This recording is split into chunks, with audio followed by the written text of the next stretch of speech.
Hello, my friends, and I hope you're having a fantastic day. Today we're going to talk about piracy.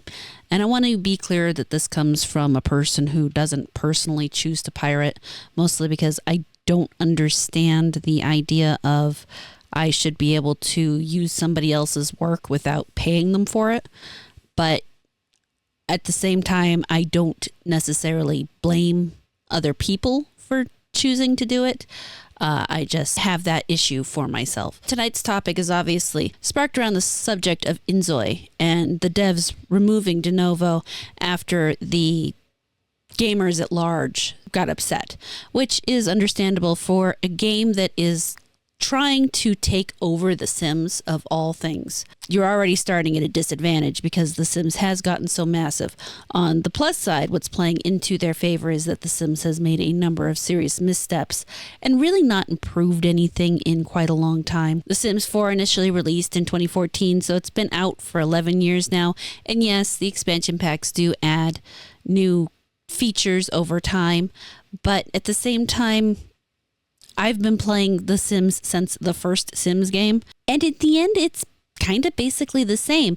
They release a new game that's stripped down. They release packs they release DLCs over time, adding new features. You know, you start with the stripped down, and then they give you the one with the pets, and then they give you the ones with the schools, and then they give you the ones with the jobs, and they kind of grow it over time. But they really milk it out. It's not to say that inZOI isn't going to do the same thing, but they're definitely starting with a blank slate, whereas we all are very aware of The Sims' monetary practices, not to mention the last time they really added too much to the game. They added things like top scars and things that don't necessarily really need to be in there. This sounds odd for me, the person who says, if you don't want to play with something, don't use it.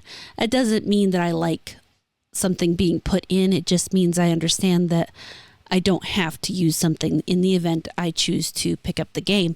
I have not played The Sims, in probably 2 or 3 years now. It used to be once a year I would go on while EA was having the sale and buy, I'd probably drop $100+ on all of the expansion packs that I hadn't bought in a while and play for 100+ hours in a kind of chunk. But since they haven't really added anything that really tempted me, I haven't been into it in a while. Now, inZOI does look interesting, and I may give it a try. I do like the graphical fidelity of it, especially when you're talking about something that is supposed to be a life simulator. But the big question will be, what's the building like? Do I get to build houses? I haven't looked that far into it.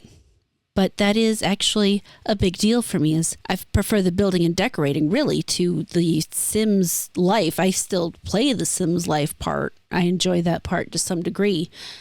But I really enjoy building the house more. Now, of course, the reason that inZOI initially included Denuvo is that they are concerned about piracy.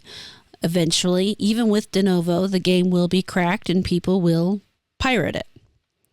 Now, considering the statement I made at the beginning of the game, I will say I do believe there tends to be a net positive in piracy as long as the product you create is good. If you created a bad product, then it's going to be a net negative, because then no one's going to want to go and back you because your product sucked and they don't want to spend money on it. That's why they pirated it in the first place, to make sure they weren't wasting their money.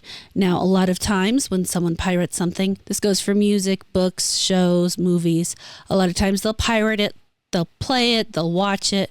If they enjoy it, they will then go and actually buy it because they have decided this is a product that I am okay with, this is a product I am happy with, and thus I will now purchase it. And I get that. I do think that if you create a positive product, that more people will buy it after pirating than won't. And then to top it off, even if you have that one person who pirates and then decides not to buy it, that person's then going to tell their friends, and their friends may not be of the 7 C's type. They may be of the type that prefer to buy it.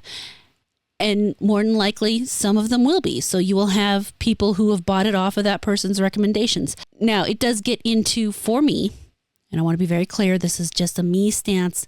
I'm not using this against anybody. If you are someone who pirates, I do not hold any ill will against you, but this is the moral conundrum for myself. If I am going to use something that somebody else has put their work into, I feel strongly that I should provide them with compensation. A lot of people will argue, well, it's just a digital copy. They still have their own copies, so they're not really losing anything. They're losing the fact that you are enjoying their labor without compensating them. And I can't get over that particular part. That just doesn't work for me. There's also the fact that if I'm not willing to spend my money on it, I don't understand why I should spend my time on it. Of the two, my time is far more valuable. And while I like my money, if I am going to waste one of them, I would much rather waste my money. And of course, I would rather not waste both at the same time if I can avoid it, which is why if I don't think it's worth buying, I won't then play it. Then I don't waste either. But to backtrack back around, sorry about that. I know I get wandery off the subject sometimes. In order to compete with The Sims, inZOI is going to have to do something that will allow people freedom. And this commitment to mods that they're putting out there is probably the best thing that they can do. They have a lot of catching up to do. They have to hit this right off the bat. If this doesn't hit right out the gate, it's never going to. This is not something where they can come back and work on it again, because there's just not enough ground there for them to really climb up if they don't hit it right out the gate. So the fact that they're coming out of the gate with the ability to let people mod is going to be a huge bonus to them. A great example of a game that survives based on mods is Ark. I played that game. I've probably got, oh, you know what? Let me take a look. I have 233 hours into Ark Survival Evolved. I did not really enjoy that 233 hours. I bought the game on sale. It was like $1 some odd cents. So it was worth the purchase. I got 233 hours of it, but there was a lot of jank in that game. There's a lot of weird things in the game. The way the server setup works is kind of weird. When I do that kind of game, I have a small group that I usually play with, and the fact that every time you come back, your food's spoiled because the timer in the game continues going whether there's anybody in the game or not is kind of irritating. But I had so many people while I was trying that game come to me and say, well, if you just add this mod and this mod and this mod, then it's a fun game. Now, for me, if I have to add a bunch of mods to enjoy the game at a base level, it's not a good game. That game sucks. That means they put out a game and other people had to fix it for them. Basically, they're Bethesda at that point in time, because the only way their game is enjoyable is from the free labor of other people. They didn't create a game that people want to play. They created a game that other people wanted to build stuff to make other people want to play it. And that's just not for me. If I can enjoy the game in a vanilla space, like 7 Days to Die, I have never added any kind of mod to 7 Days to Die, but I still enjoy it considerably. It is still a fun game. Now, for some reason, this is only saying I have 300 hours into the game. That does not seem right. I swear I've played more than 300 hours, and maybe I'm just wrong. Valheim, I've never added a single mod to, and I'm at nearly 500 hours in that one. If I can enjoy the game without a mod, then maybe down the road I might start adding some if it seems worth it. But for the most part, I don't like having to monkey around with it. I really just prefer to be able to buy my games and play them. I am that kind of lazy gamer very often. But I do see the enjoyment of mods. I have, for example, modded Dragon Age Origins back when I could get it to fucking run on my computer, though now I can't because I think this computer's just too new to actually run it. It ran just fine on my older laptop. I had to install that patch that people keep telling me to install on this one, but for some reason it would not work on this computer. It would either not boot up at all, or it would crash so often that I couldn't take it. And I played Cyberpunk. I got all the way through Cyberpunk. But that one only crashed like once a gaming period, as opposed to Dragon Age, which was crashing which was probably crashing once an hour.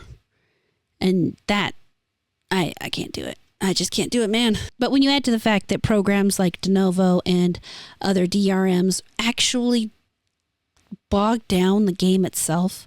Adding in these third-person DRM programs doesn't help. For one, it's going to keep people away from your game. There are a number of people out there who will not buy a game with Denuvo in it or any other third-party DRM system.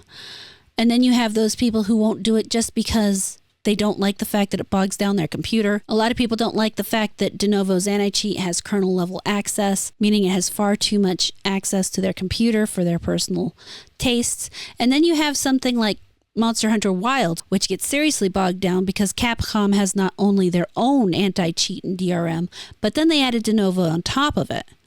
That makes things worse no matter what you do. Let's go ahead and take a look at the statement that Mr. Kim, the director and producer of inZOI, put out on Steam. This is regarding the removal of Denuvo from inZOI, addressing recent community concerns about the implementation of Denuvo in inZOI. Hello, this is Kajun, producer and director of inZOI. Recently, we've seen growing concern around the implementation of the Denuvo anti-tamper solution in inZOI. While we wanted to respond as quickly as possible, we also felt it was important to approach the issue with care, consulting with teams from around the world to make a thoughtful and informed decision. We sincerely apologize for the delay in providing this official response. To address the most important point, we have decided to remove Denuvo from the early access build of inZOI. We initially chose to implement Denuvo as a way to protect the game from illegal distribution. At the time, we believed this would help ensure fairness for players who had properly purchased the game. However, after taking a closer look at community feedback, we realized this approach did not align with what our players wanted. Our initial application of Denuvo on our main development build made it so that the inZOI Creative Studio demo build, a branch from the main build, was also applied with the same anti-tamper. Unfortunately, we failed to properly inform our players of this application during the demo period, and we sincerely apologize for that oversight. We understand that removing Denuvo increases the risk of the game being cracked and illegally distributed after release. At the same time, we believe it opens up a valuable opportunity. It allows inZOI to become more freely configurable, unlocking new ways for players to shape new experiences for other players. We believe enabling this freedom from the very beginning will lead to innovative and long-lasting enjoyment for the community. As I mentioned during the online showcase, we are committed to making inZOI a highly moddable game. Our first stage of official mod support will launch in May, allowing players to use tools like Maya and Blender to create custom content. But this is only the beginning. Over time, we plan to expand mod support across more areas of the game, so you can customize and enhance your experience in many different ways. With the removal of Denuvo, we hope to foster an even more open environment for modders to create and share unique experiences for other players. More information on modding will be shared in a separate post. Throughout this process, we've come to understand that Denuvo could negatively impact the player experience far more than we originally anticipated. As a development team committed to putting players first, the decision to remove the anti-tamper solution became a clear one. We will continue to prioritize your feedback and make well-informed decisions through our early access development. We want to sincerely apologize for not aligning more closely with player expectations on this sensitive issue. We regret the concern and confusion this has caused within the community, and we're committed to rebuilding your trust as we move forward in developing the best possible experience. Thanks so much for your continued love and support. Please keep sharing your feedback as it truly helps us make inZOI better for everyone. Sincerely, Kajun. Now, I really do love it when they listen to gamers. I don't really care why they listen to gamers, because we all know the only reason they ever listen to gamers is because they're going to lose money. That's what we do. Gamers provide money to the gaming companies provide us games. That is the back and forth on this. And that is okay. That is how a market works, and it can be absolutely beautiful when it's allowed to work correctly. If I get a little time in the future, I may actually give this a try, because like I said, I do like Sims games. I've played The Sims for a long time. That cat is absolutely adorable. So it'll be interesting to see if it takes off. I think they have a good chance, considering, as I said, The Sims have not really improved themselves in quite a while. So to see something new rise up and take its place, to see someone finally making some innovation in the same space would be fantastic. Hell, seeing anything making innovations in gaming right now is fantastic. We don't get enough of it. And hopefully we're at the precipice of seeing a whole lot. But That takes time. We're just going to have to wait and see. There will be a stream tonight, 7 p.m. Mountain Time. I will be doing a most RPG-like to least RPG-like gaming list. If you have a game you would like to see me rate on there, throw it down in the comments. I'm going to try to get as many as I can. Hopefully not so many we can't get through them all in 2 hours. But I'm going to be honest, it's going to be hard for me to score anything at the highest. I'm rough when it comes to scoring things as A+ or whatever in the world we want to call it. But I've got to go think of some fun names. Maybe we can think of that on stream tonight too. But I'm looking forward to seeing everybody, and I'm looking forward to reading what everybody thinks down in the comments. Thank you so much for watching this video. I really hope you enjoyed it. Please like, comment, subscribe, and turn on the notifications. If you really liked it, you can feel free to share it around, and I will catch you later.